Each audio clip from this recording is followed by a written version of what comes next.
रोकेगा विदंबर में सब के तो इनाम आठ भैया रखना था भैया और हम दूल्हा राजा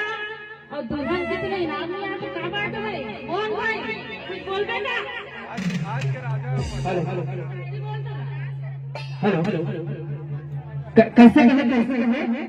हमारे भैया जी दूल्हे राजा और भाभी श्री दूल्हा राजा अच्छा वो पार्टी वाला में हवो अच्छा ये मत तो दीदी अब भैया है